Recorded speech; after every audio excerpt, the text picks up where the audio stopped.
Um, okay, so maybe we can start the talks, and perhaps one of the nicest way to start this program is by having the first talk by Professor Carl Bender, and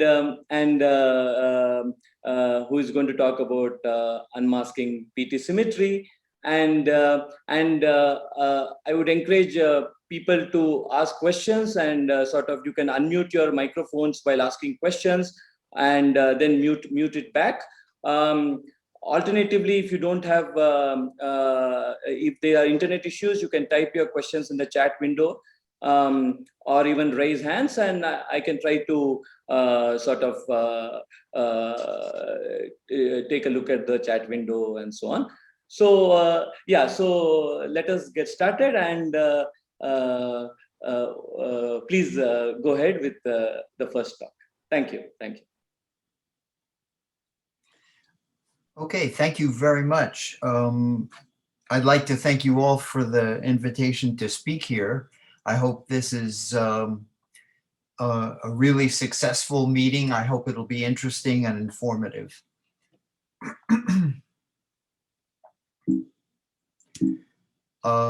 Okay, so here are just some acknowledgements.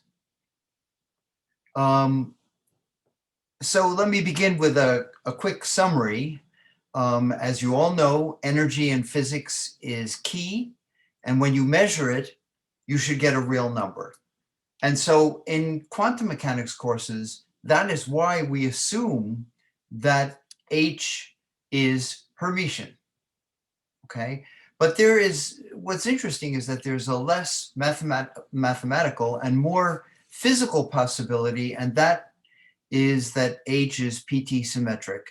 And interestingly, there are already over 5,000 papers on PT symmetry. So let me begin by sort of explaining the origin of PT symmetry. As you know, Newton discovered gravity. Here's Newton sitting here trying to discover gravity. But Einstein rediscovered it, and he corrected Newton. And Einstein told us that we should study the Lorentz group.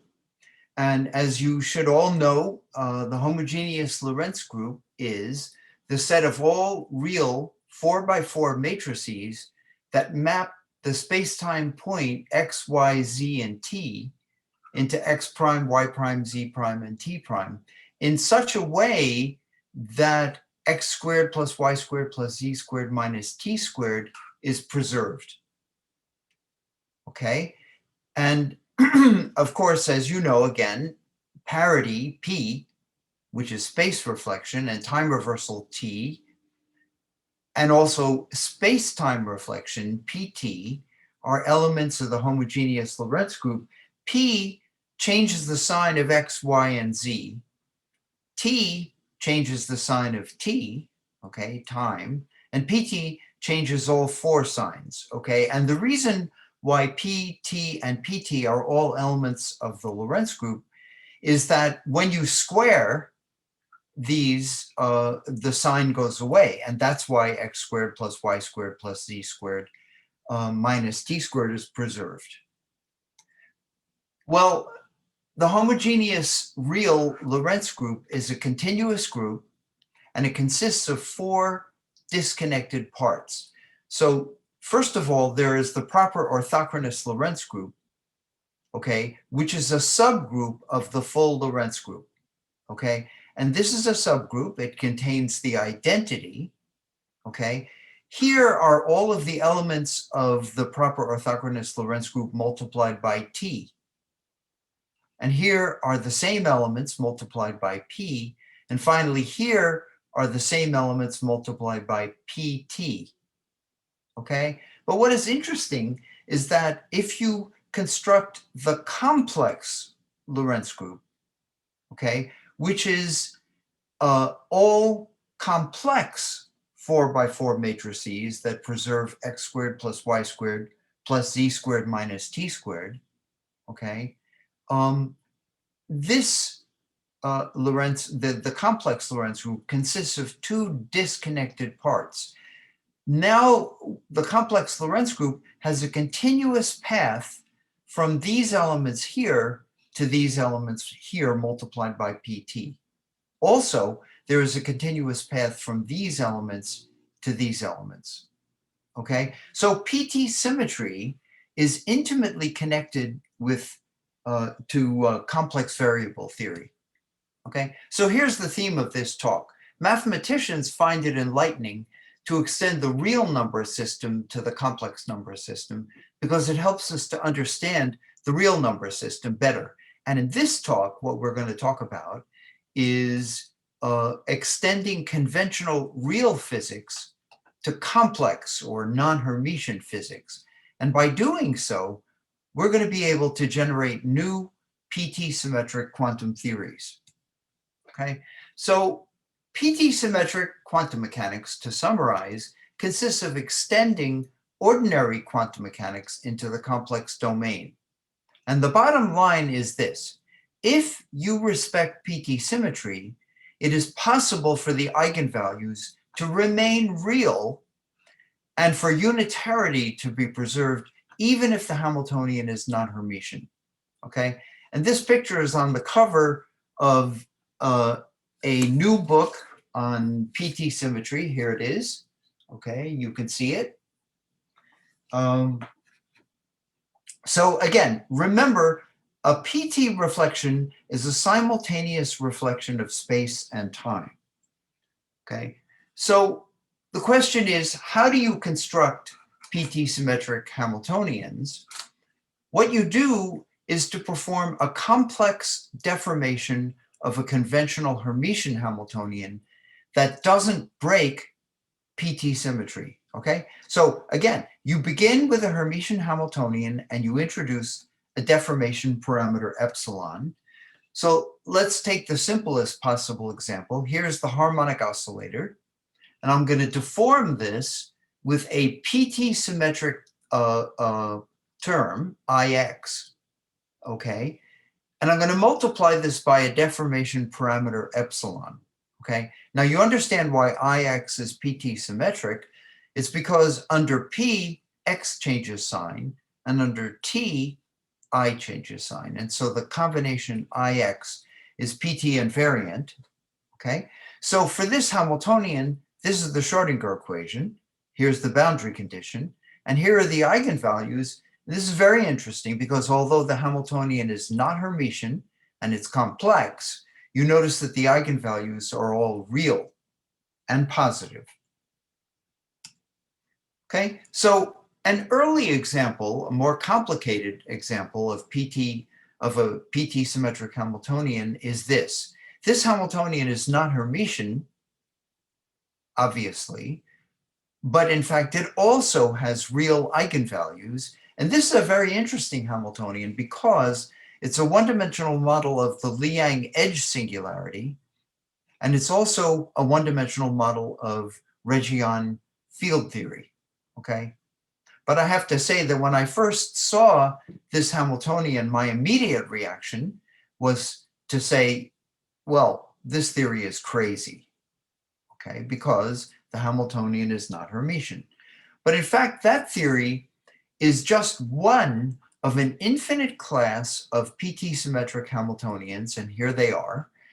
We take the harmonic oscillator again, p squared plus x squared, and we will deform this by multiplying the x squared term by Ix to the epsilon, where epsilon is a real parameter. And if you plot the eigenvalues, so these are the eigenvalues of this class of Hamiltonians, and you notice that for epsilon real and greater than 0, you can see that the eigenvalues here are all real and positive and discrete.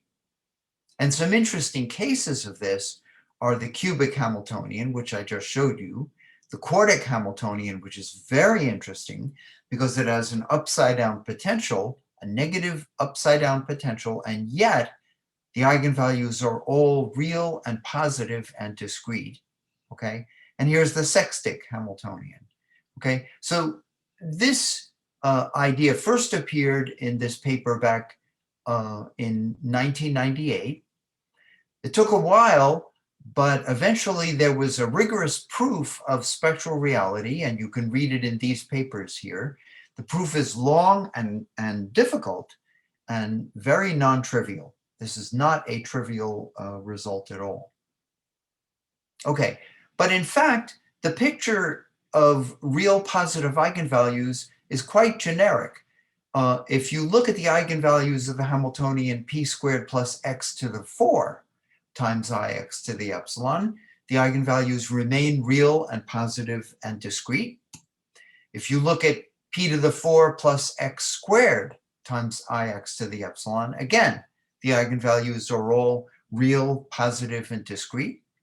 And here's a very fancy Hamiltonian, p squared plus x squared. And now we have an ix to the epsilon and a log of ix. And once again, the eigenvalues are all real and positive and discrete. Professor Mandal, Okay. Yes? May I ask a question? Sure. So in the previous examples, you are showing this imaginary part of the Hamiltonian ix raised to epsilon, the eigenvalues are real. Is it also true for negative values of epsilon? Because I still expect the eigenvalues to be real, right? Because the PT symmetry still obeyed. No, in fact, for this case, when epsilon is negative, you see something funny happening. And if you would like a detailed study, I can give you a reference. We wrote a long and very detailed paper on this. What you see, I will, of course, talk about this shortly, but what is happening here is that these eigenvalues are remaining real down to some negative value of epsilon, and then these eigenvalues appear to become degenerate, and then they seem to disappear. Well, they don't really disappear, but what is happening is that they're becoming complex. So a PT symmetric Hamiltonian can have a real spectrum, or it can have a complex spectrum, okay? Or I can say partly real and partly complex. Okay. Thank you. If you haven't worked on PT symmetry and you haven't learned anything about it and you'd like a quick introduction to it, you can read this paper. You can download it freely. This is an article published about 4 years ago in Europhysics News. This is just a 3-page article, and it's completely non-technical, but it gives you some background. And in the article, you will see a picture, and this was a very exciting, this is a picture that I took when I visited the laboratory that performed the first optics experiment on a PT symmetric system. This was a very exciting thing for me. Okay, so this is actually an experiment that observed the PT phase transition in a PT symmetric optical system. Okay, so I showed you before that that for the case epsilon equals 2, that is the PT symmetric quartic Hamiltonian, I showed you that this upside down potential has real positive bound states. And that seems completely contrary to your heuristic understanding of what's going on here. And although this potential looks unstable on the real axis, you need to use complex variables to explain why such a potential actually has quantum bound states. Okay, so to explain, I'm going to remind you about the classical harmonic oscillator in the complex domain. This is not quantum physics. I'm going to talk about classical physics. So remember what they teach in first year undergraduate physics. Okay, what they teach is that the classical harmonic oscillator has an energy p squared plus x squared. And you know that there is back and forth motion on the real axis. Particle moves back and forth between the turning points. The turning points are where the momentum of the particle is 0. And so E equals x squared. So the turning points lie at plus or minus the square root of x. Okay? And what you're told in an elementary course is that this is the classically allowed region. This is where a classical particle can go. And when you're outside of this region, you are in the classically forbidden region. So to the left of the left turning point and to the right of the right turning point, the classical particle cannot go there. Why not?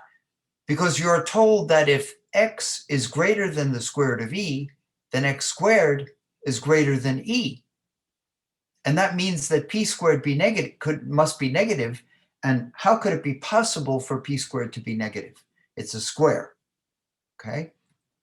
Well, of course, this is what you learned about classically allowed and classically forbidden regions, and maybe you believed it.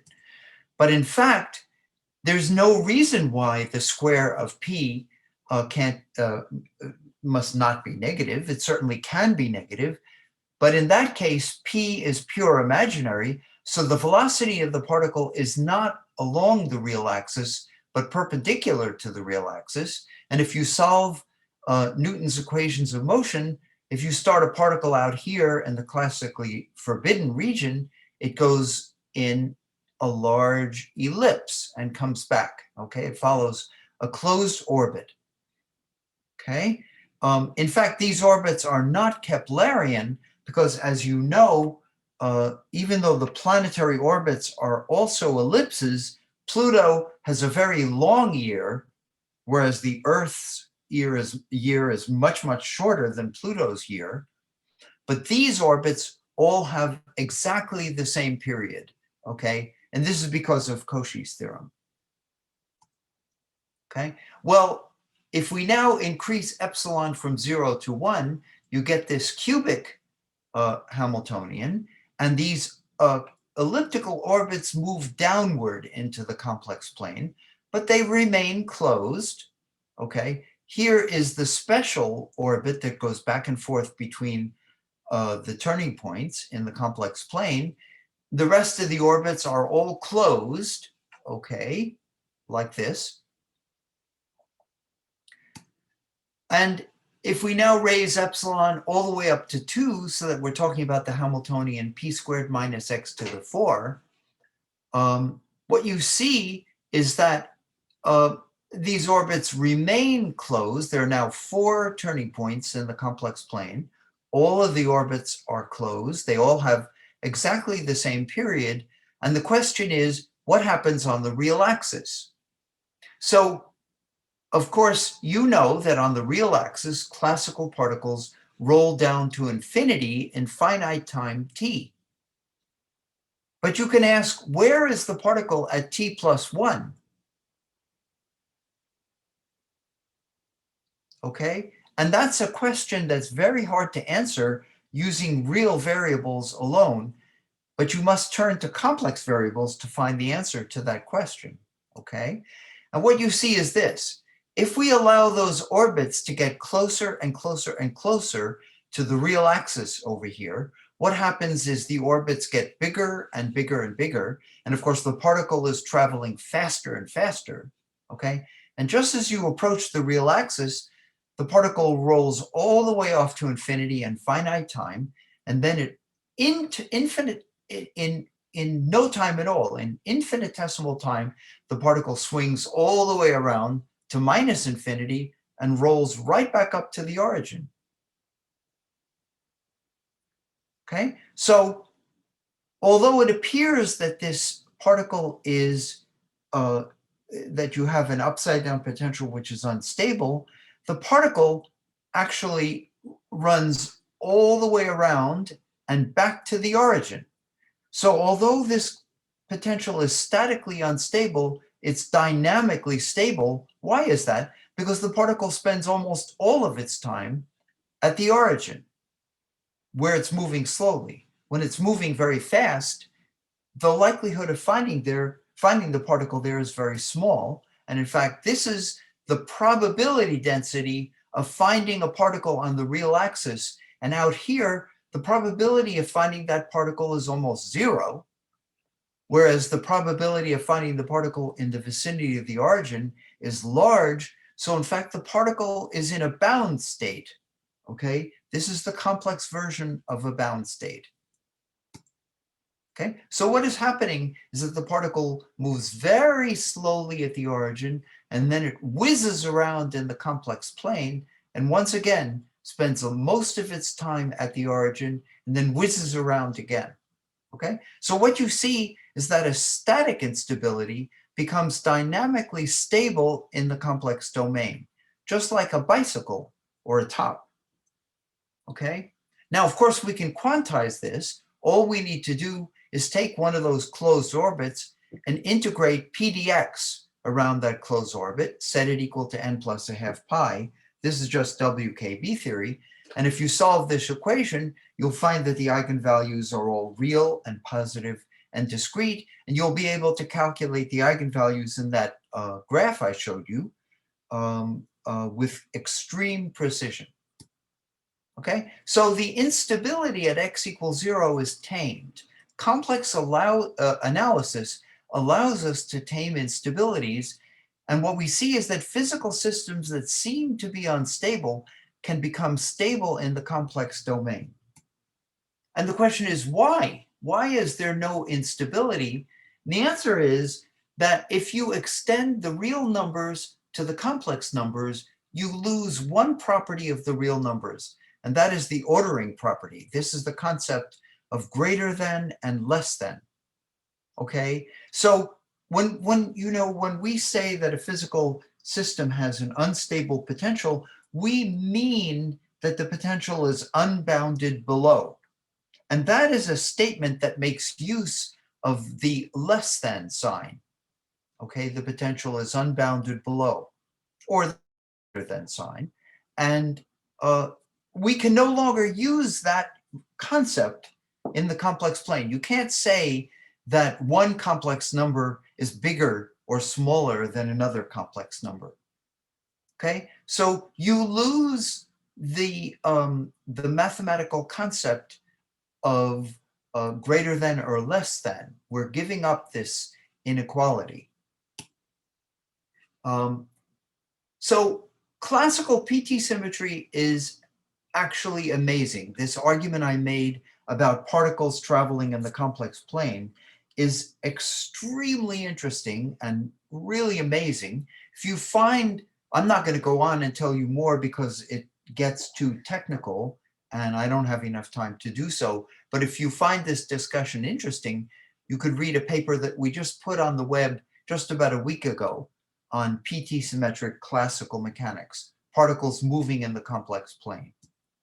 Okay, but I want to go back to this graph that I showed you. As I the answer that I gave to you at the question at the beginning of my talk was that over here where epsilon is positive, the eigenvalues are real, but over here where epsilon is negative, the eigenvalues are not real.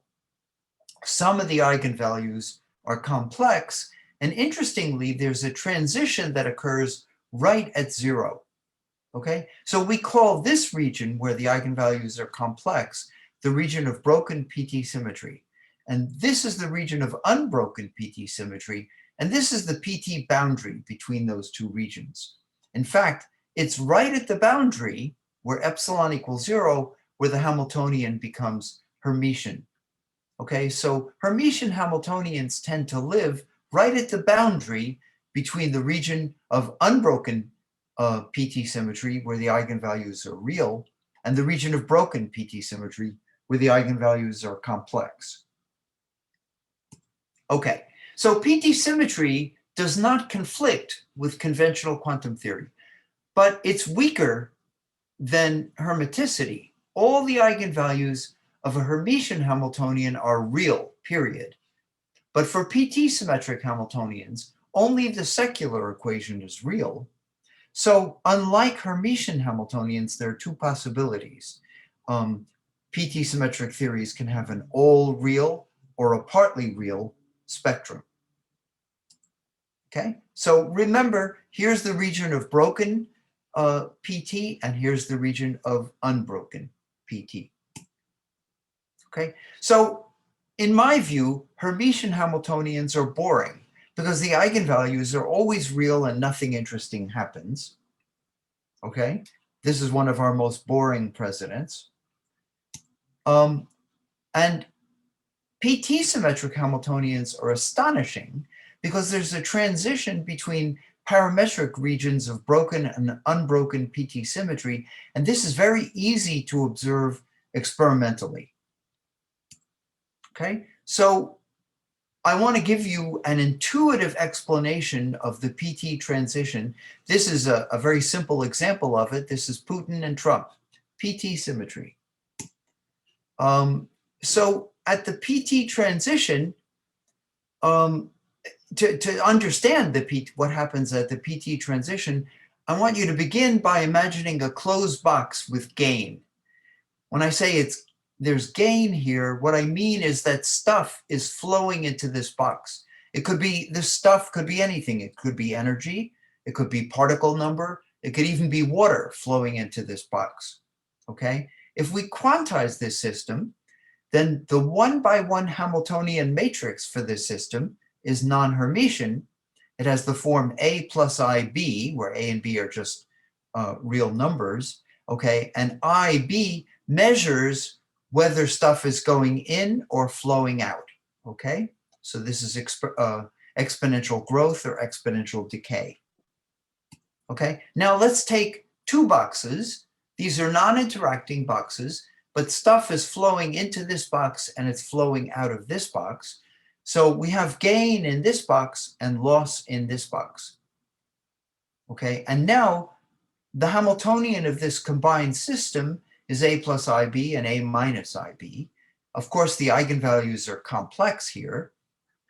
And that's because this system is not in equilibrium, okay? And that's because this box is filling up and this box is emptying out, okay? However, let's now couple the boxes, okay? So we'll just connect these boxes with a pipe so that stuff can flow into this box and it can then flow through the pipe where it flows out, okay? Now this system is, because now I've put a coupling constant G over here, this Hamiltonian is clearly not Hermitian, but it is PT symmetric, okay? And to see mathematically that it's PT symmetric, time reversal is just complex conjugation, and P is just parity.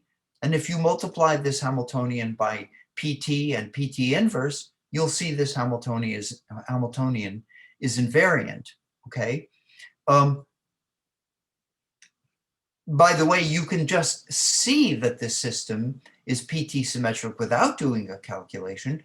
All you have to do is apply parity, and that reverses the two boxes. It interchanges the two boxes, and now you can reverse time.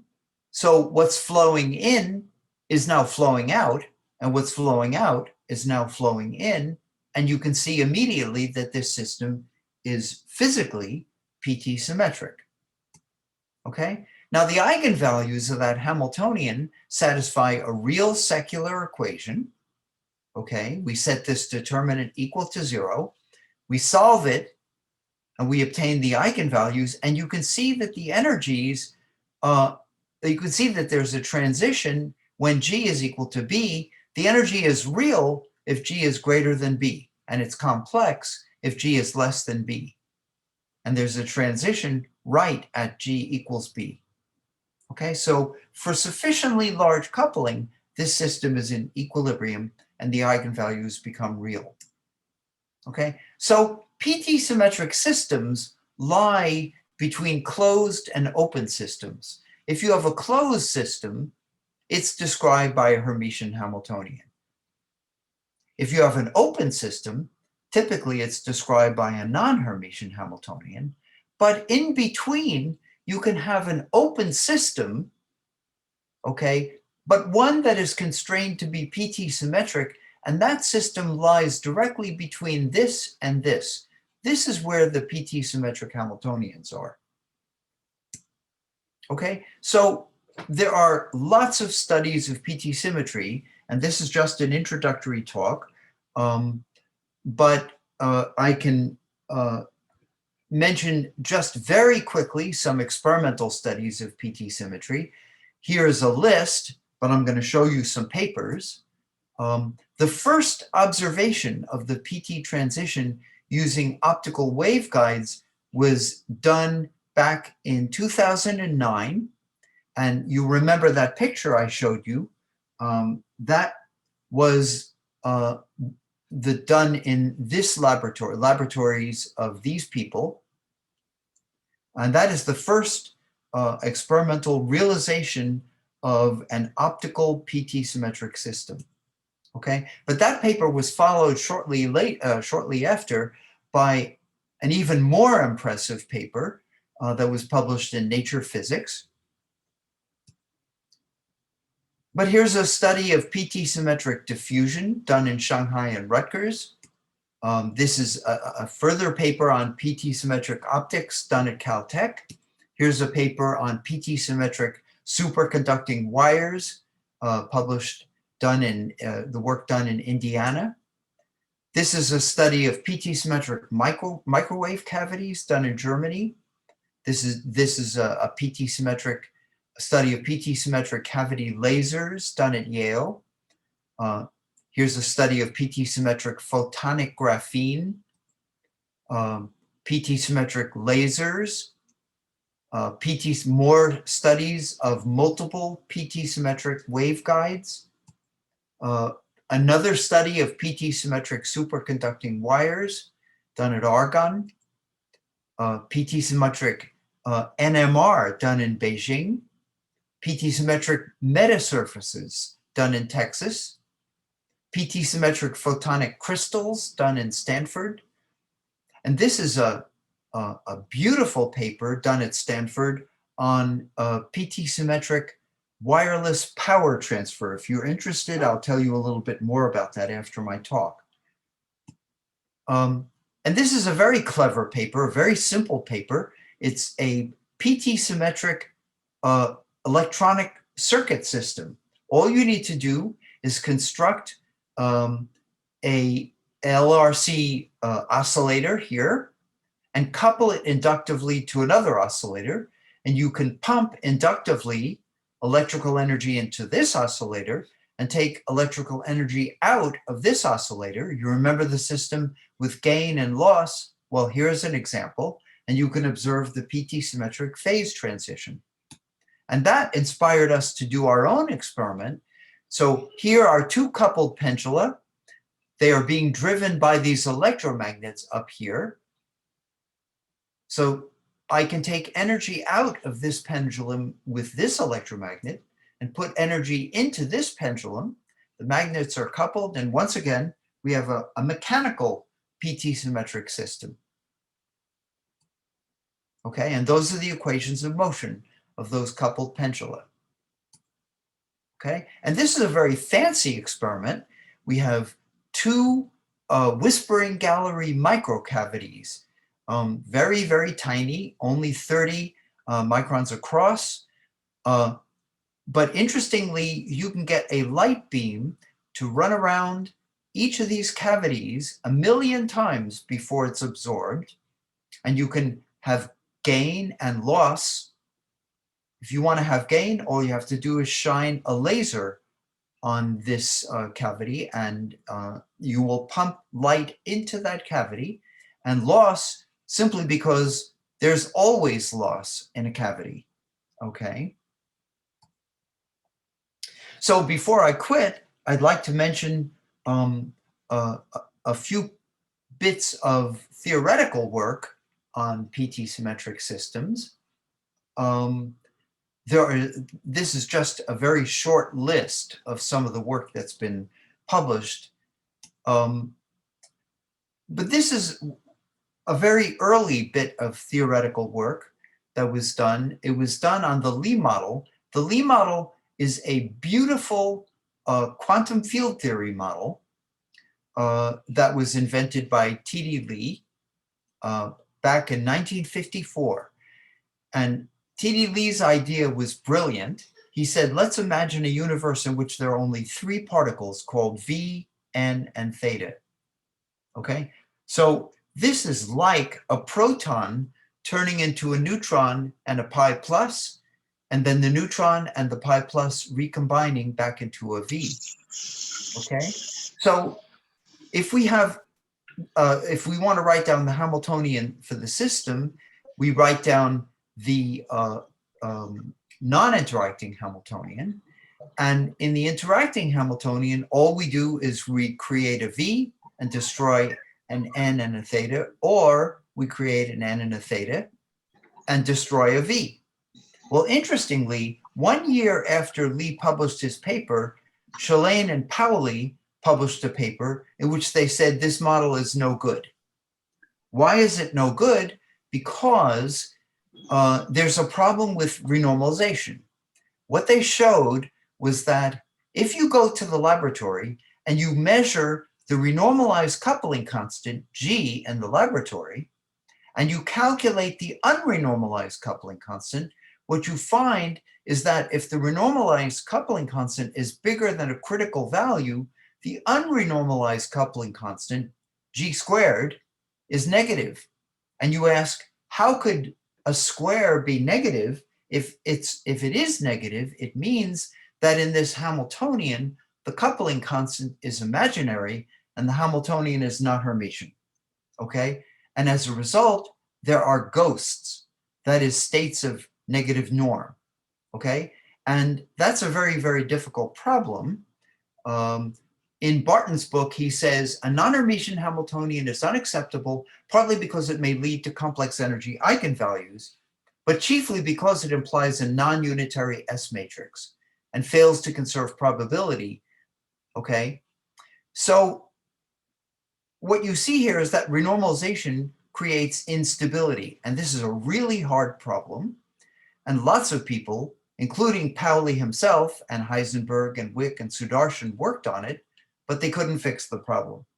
But we fixed the problem simply by noticing that the new Hamiltonian that you create when you renormalize is PT, although it's not Hermitian, is PT symmetric.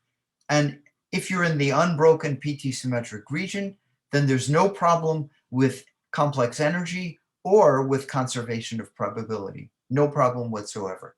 Okay, so this PT symmetry allows you to revive quantum theories that were thought to be dead. Okay, so this is a more technical example, and I won't say anything about it, but it involves what is called the double scaling limit, which is a correlated limit in quantum field theory. Okay, in the double scaling limit, you end up with an upside down potential, which looks like a quantum field theory that is sick. But in fact, as I explained to you earlier, at least in the quantum mechanics domain, in fact, there really isn't any problem with an upside down potential. This is a very non-trivial observation.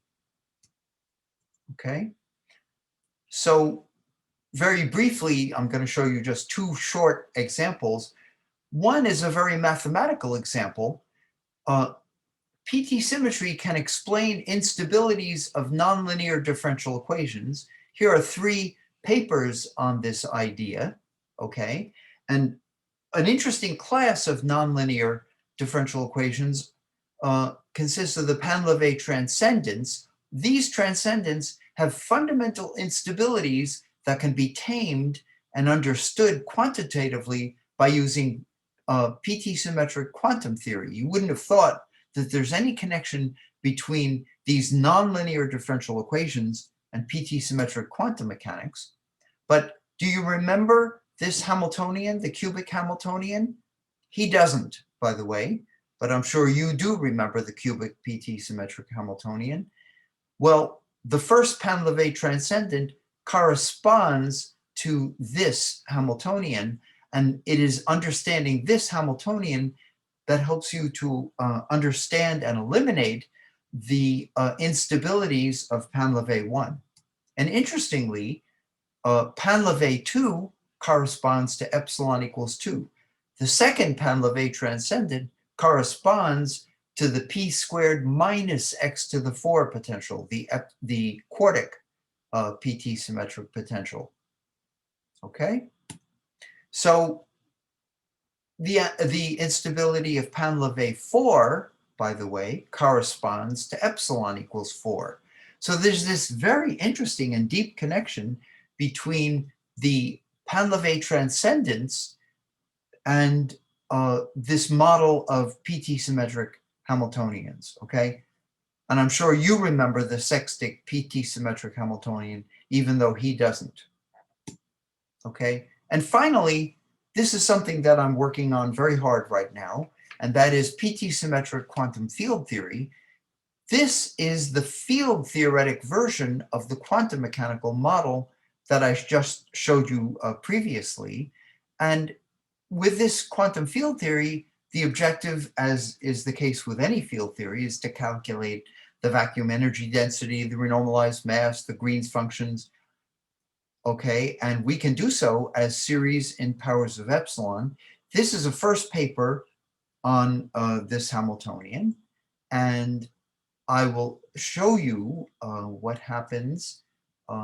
This is the exact answer to first order in epsilon for the renormalized mass.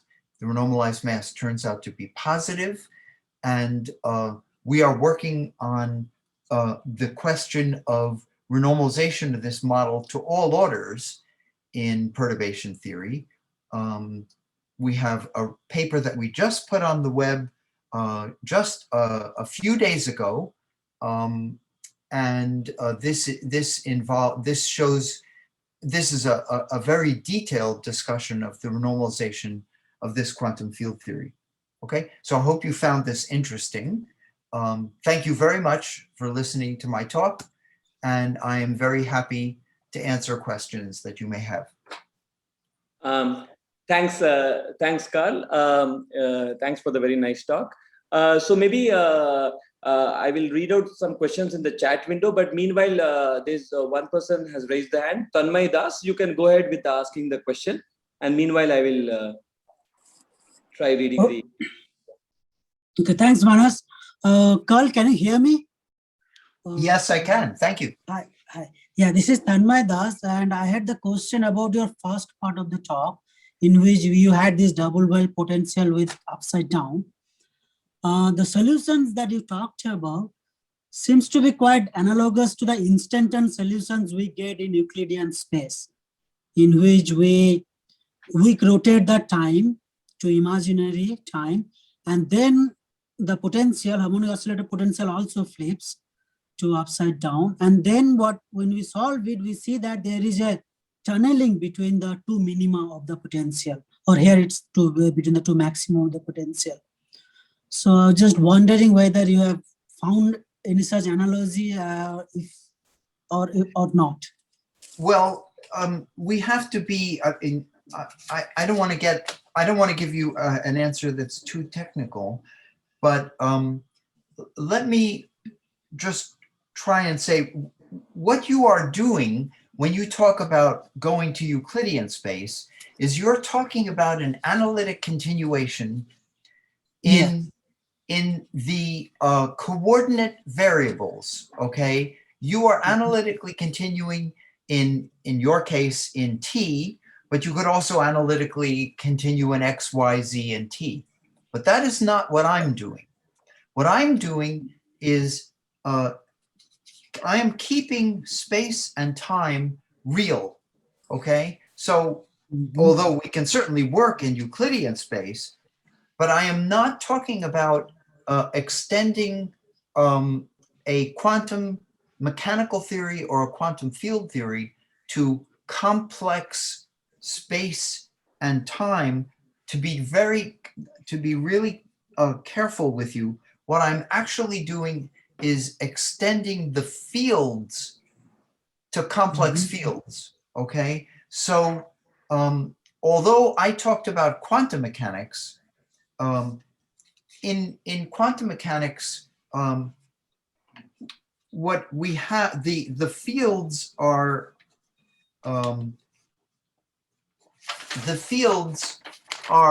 quantum mechanics is just one-dimensional quantum field theory, okay? Yeah. So in quantum mechanics, the operator X is a function of time, and the operator P is a function of time, okay? And this is just one-dimensional quantum field theory. If we were talking about higher dimensional quantum field theory, this would be the field phi, and it's a function of the coordinates x, y, z, and t, okay? Now, it's X that we wanted to be complex. That is, it's the field that we are making complex. So when I talk about a field,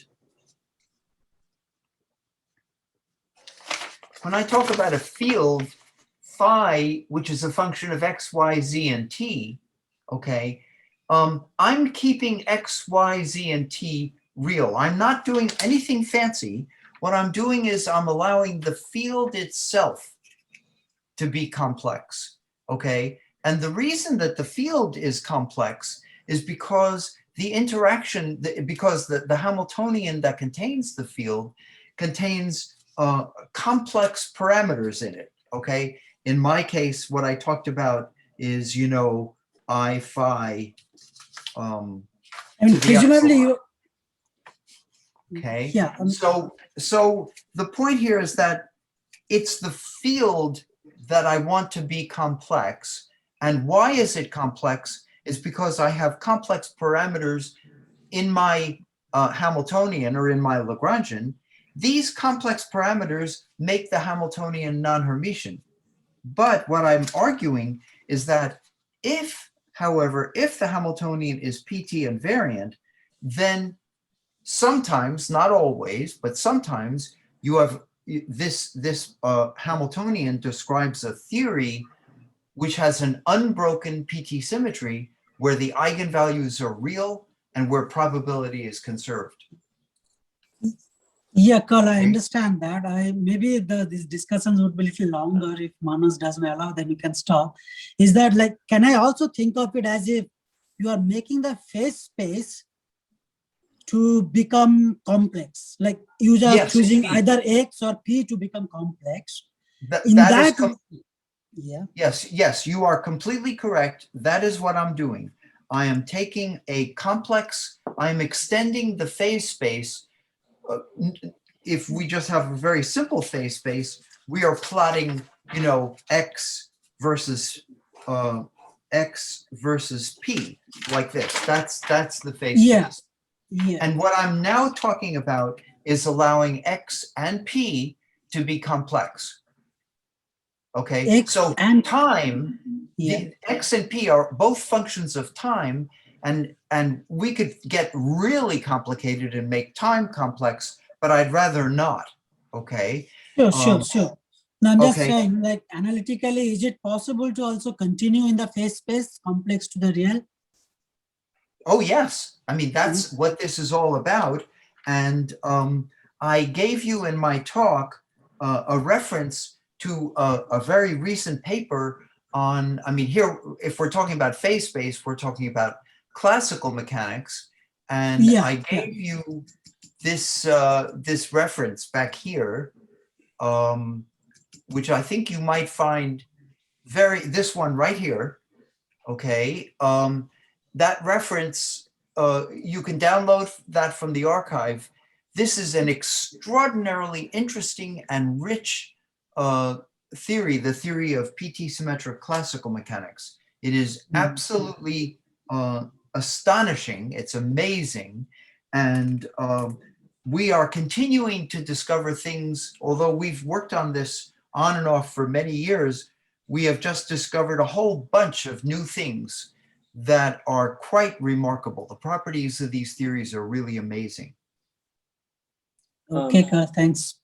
Okay, so we are unfortunately we are running out of time, so maybe I will take a couple of questions from the chat box, but meanwhile maybe the next speaker can set up the slide. So there is one question in the chat box by Hari Kumar Yadalam. The question is classical physics of x square times ix to the power epsilon still symplectic in the region where quantum spectra is purely real? Yes, that is to say, you know, I mean, that means that you have, if we're talking about a quantum theory, we're talking about commutation relations. The answer is yes, it behaves exactly like a symplectic theory. It really is not terribly different from any of the standard Hermitian theories that you know and love. Okay, either at the level of classical mechanics or at the level of quantum mechanics. Okay, there's a lot to say there. So I don't think I want to take too much time to go on and, you know, answer that in great depth, but it's too bad that I'm not there and can't have, you know, go and have a cup of coffee and discuss this at great length. But yes, these theories are, I mean, what this question is really asking is, are these theories very much qualitatively like conventional Hermitian theories? And the answer is yes, they are, if they have if they're in a region of unbroken PT symmetry. Okay, thanks. So I will take one last question. I request, I'm sorry that we are running really out of time. So for those who have other questions, please, you could probably even email Carl and sort of have discussions via email. So I'll just take one last question. I think whose answer was pretty much addressed in the talk, but the question is by Vikash Mittal. The question is PT symmetry necessary and sufficient condition to have real spectrum? That's a wonderful question. So I don't know the complete answer to that question. What I can tell you is, for the case of matrices, okay, so these are finite matrices of, let's say, finite n by n matrices. You can ask if the Hamiltonian, if that matrix, never mind Hamiltonian, if that matrix has entirely real eigenvalues, is it either PT symmetric or Hermitian? And the answer appears to be yes. Okay. However, this is a slightly complicated question, because you have to ask, what do you mean by P and T? T is very simple. T is just complex conjugation. P, what is P? P is also an n by n matrix that is Hermitian, and it has the property that its square is 1. Okay, so in other words, if you have a matrix, an n by n matrix, and you are told that the eigenvalues of this matrix are all real, okay, then either this matrix is Hermitian in the usual sense, or there exists a P such that this matrix is PT symmetric. That is, it commutes with PT. Okay, there exists a P such that that is true.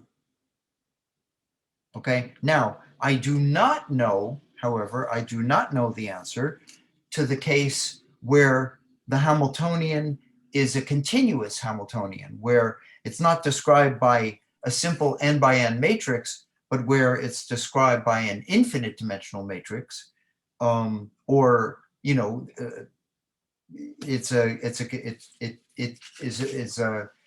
it describes a quantum system where the Hamiltonian is a function of x and p, a function of x and p, not a simple finite matrix. In this case, this is an open question, and I don't know the answer to that.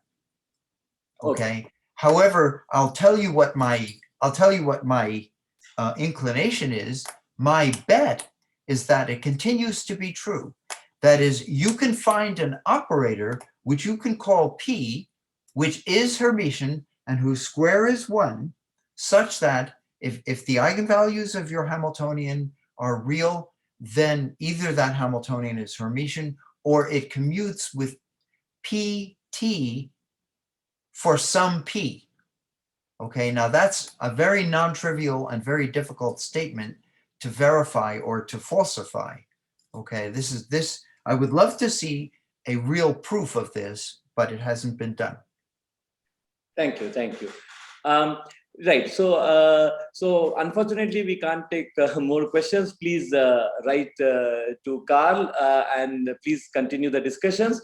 So thank you very much, Carl, for this wonderful talk. It is a great way to start the program on non-Hermitian physics.